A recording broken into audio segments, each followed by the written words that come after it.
let's see what we can find on here. See if there's anything good on here.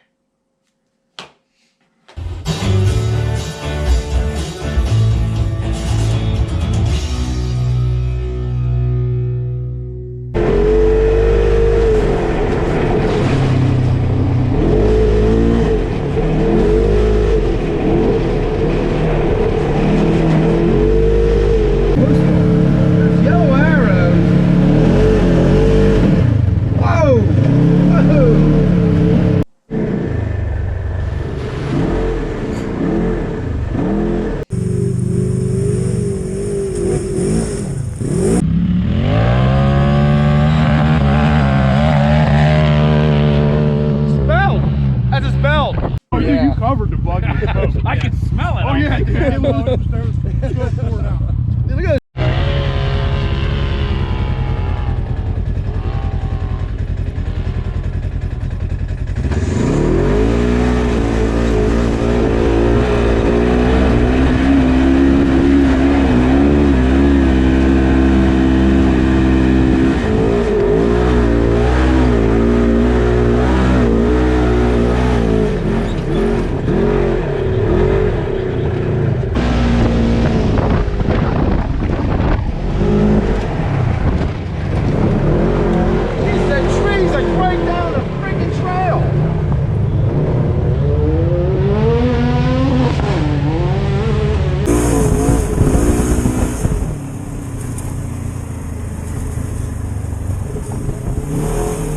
Jesus Christ!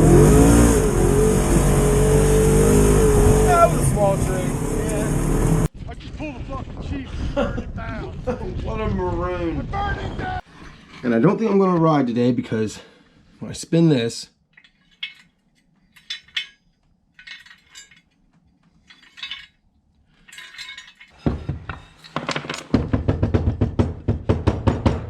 okay, well, that's where the rattling comes from.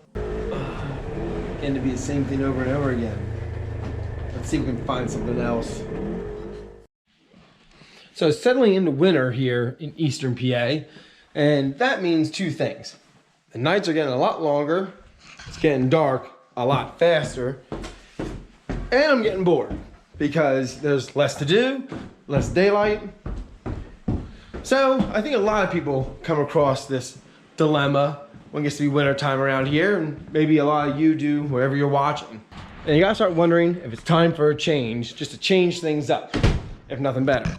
So right now, of course, this is what I ride. 2017 XP1000 Ride Command Edition. First year I had the Ride Command. As far as a trail machine goes, this thing is set up for East Coast trails, Tennessee, West Virginia. I've never been any place where I pointed this up a trail or in a direction, and the one thing I wish I had was more power. Until this summer, I went to Silver Lake. That was the only time in 4 years of owning this I've ever wished I had more power. And in side-by-side years, the thing's just about a classic. Let's not go as far as antique yet, but in 4 years, the side-by-side world has changed. So I find myself asking a question I think all of us ask ourselves from time to time. Is it time for a new machine? So in order to go over whether it's worth buying a new machine or not, I've kind of broke this down to 4 questions for myself. Maybe this will help you out too. Thinking practically now. If you just have the money that you can just go buy a new machine, by all means, go do it. I would do it if I had the money to just go buy a new machine. But I kind of have to do this a little more logically to justify getting a new machine. So first question I was asking myself is, does it fit the type of riding I do? Like any machine nowadays does. We've ridden with Razor 800s. Doing good. Yep.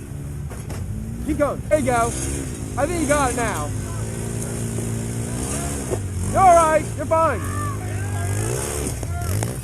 And those things go everywhere we go. Yeah, they're probably a lot less more comfortable, but given the price and the difference, hey, they still get there, and sometimes they're more fun.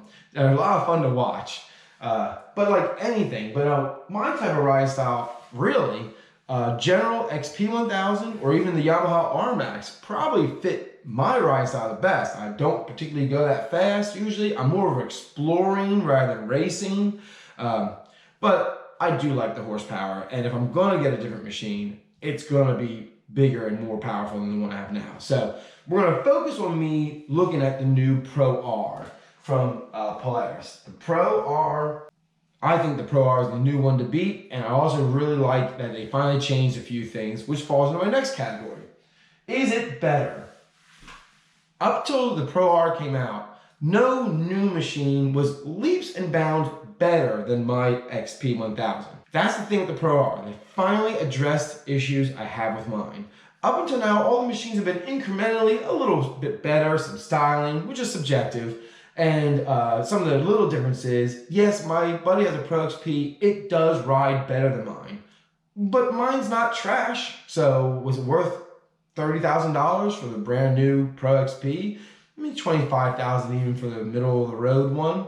No, mine still works great. But what they did address with the Pro R, something that was a big problem for mine was wheel bearings. I went through a lot of wheel bearings. They would just get a little bit of play in them. As soon as I had one with a little bit of play, I change it out. I don't want it to break down while I'm out riding. But now they went to utilitized hubs, where the splines are in the hub and the bearing are one piece. Cars have done this for years. And I used to be a buggy guy before I was a side-by-side guy. And my last buggy I built from scratch had utilitized hubs in the rear.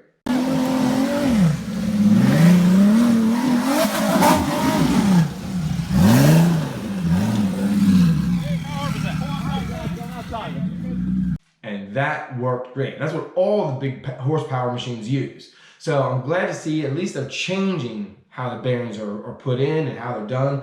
Big plus there. And also, mine eats brakes. That might just be a Polaris thing. I think it's dirt gets trapped in the vented holes of the rotor, and where I ride, it's a lot of mud and grit. So with the cold regions and in the mud, and I think it just wears away the brake pads. Brake pads are pretty cheap. I went through a ton of brake pads. My maintenance costs, I have a running list of everything it's ever cost me to do the maintenance. And brake pads are one of the highest cost items. But the new one, yeah, it should be better. Bigger tubing, stronger frame. I've had no problem with any of those things on mine. But I put an aftermarket cage on mine. I built it. Bumpers forward and back and a UHMW skid plate. I built for it. The new machine, the new Pro R, comes with a one-piece frame and welded cage installed from the factory. That's the only way they can ship it. The old cages were breakdownable, so they could ship them without the cages on. The new ones are not. They are shipped cages installed because it's a one-piece welded cage. So that's nice. That's a good thing. So is it better? Yeah, it's better. A big question right now, though, is availability. Because in this market, it's a seller's market, not a buyer's market. You cannot set terms what you want to pay for something. You can't haggle. They'll just sell to the next guy if the machine didn't come into the dealership already sold anyway. Bought mine at a dealership south of Chattanooga, Tennessee, Pro X Power Sports. I bought my Ride Command 2017 XP1000 for $14,000 this month in December of 2017. It wasn't even a year old yet. And I know the MSRP on that machine, it's the first ever with Ride Command, was $21,000. I saved nearly $7,000 just by buying it used, slightly used, the same year it was made. It is now 4 years to the month since I had that machine, and I bought it with 175 miles on it. It now has 7,545 miles on it. Not too bad in 4 years. Cost.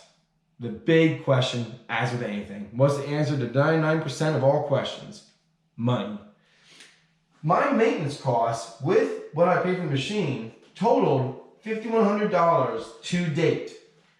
So you add $5,100 to $14,000, I've only paid under $20,000 for the entirety of my machine's life.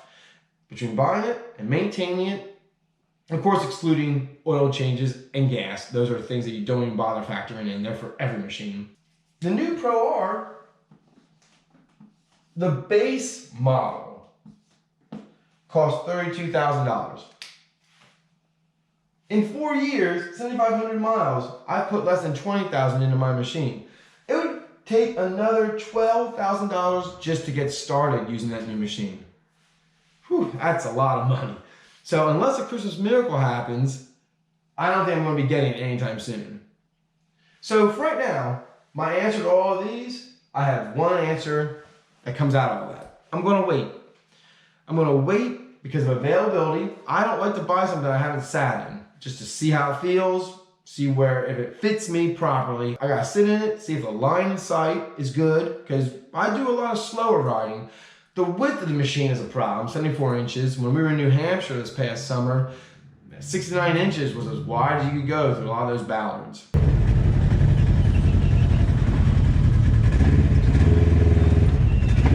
Man, this one is the tightest one I think yet. So I'm just going to wait.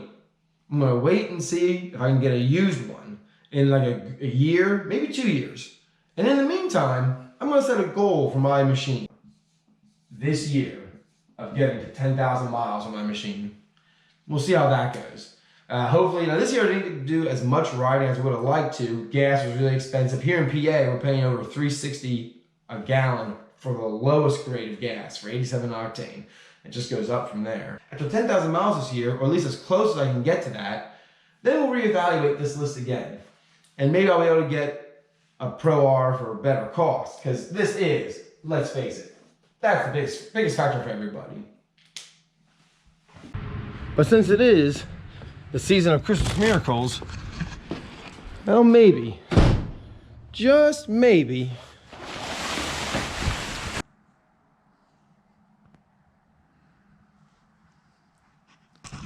well, shit.